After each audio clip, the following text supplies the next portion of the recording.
Bonjour à tous, alors aujourd'hui on va parler un peu de séries avec deux séries. Ici, série très connue, moins 1 puissance n sur racine de n, et une deuxième série, celle de terme général, donc un plus 1 sur n, c'est-à-dire moins 1 puissance n racine de n plus 1 sur n, et bien sûr n est supérieur ou égal à 1. Trois petites questions, ça va aller très vite, c'est pour montrer quelque chose d'intéressant. On va montrer que un et vn sont équivalents en plus l'infini. Et après, on va montrer une petite chose intéressante. Donc, on est parti.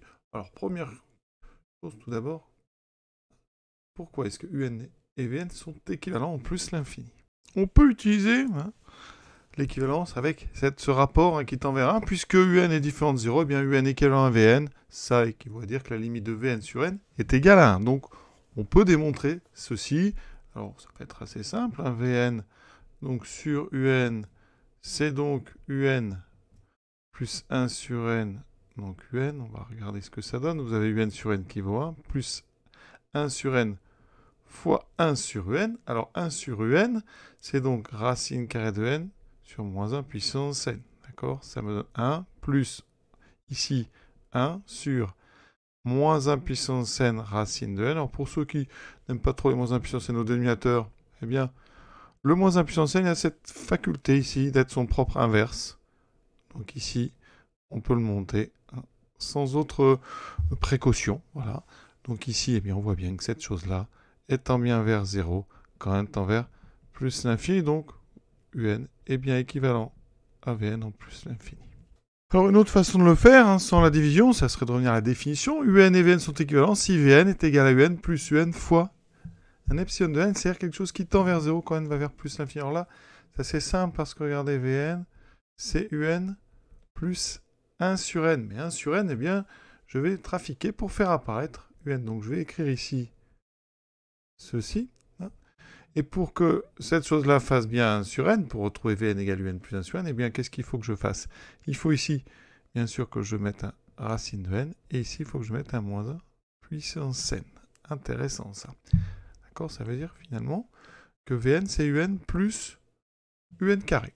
C'est pas utile, mais ici, ce qui m'intéresse, c'est que ça me donne un plus un fois ici epsilon de n, avec epsilon de n qui finalement est aussi un, voilà, qui tend bien vers 0, quand même tend vers plus l'infini. Donc vn, c'est bien un un plus un epsilon de n. Donc ça, c'est la définition de suite équivalente. Donc en plus l'infini, autrement dit, c'est-à-dire que vn, c'est un plus un petit o de un.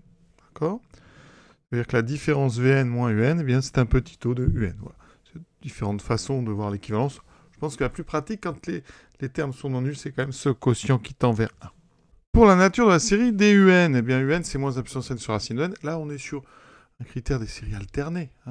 Ça, c'est donc moins 1 puissance n fois an, avec donc an qui tend bien sûr vers 0, quand n tend vers plus l'infini. Donc, critère donc, des séries alternées.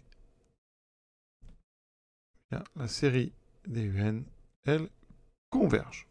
Classique, vraiment rapide. Maintenant, eh bien, les Vn. Alors, la série des Vn. Vn, c'est un plus 1 sur n. Donc, ici, vous avez une somme de deux termes. On sait que la somme des un converge, et on sait que la somme des 1 sur n, elle diverge. D'accord? C'est cette fameuse série harmonique. Donc, eh bien, vous avez Vn. La série des Vn, eh bien, elle est constituée d'une série qui converge plus une série ici qui diverge. Donc, on sait que quand on fait ça, eh bien, on obtient une série qui diverge. Donc, la série des Vn, elle diverge. Donc, on a deux séries, une qui converge, une qui diverge. Qu'est-ce qu'on peut en conclure? Eh bien, on a un équivalent Vn. Eh bien, on voit bien que ça n'implique pas que la série des un et la série des Vn sont de même nature. Et pourtant, il y a une propriété qui dit ça, mais attention, la propriété qui est dans le cours, elle est valable sur des séries à terme positif. Et ici, eh bien, un la somme des un n'est pas à terme positif. Donc, vous ne pouvez pas appliquer cette propriété. D'accord?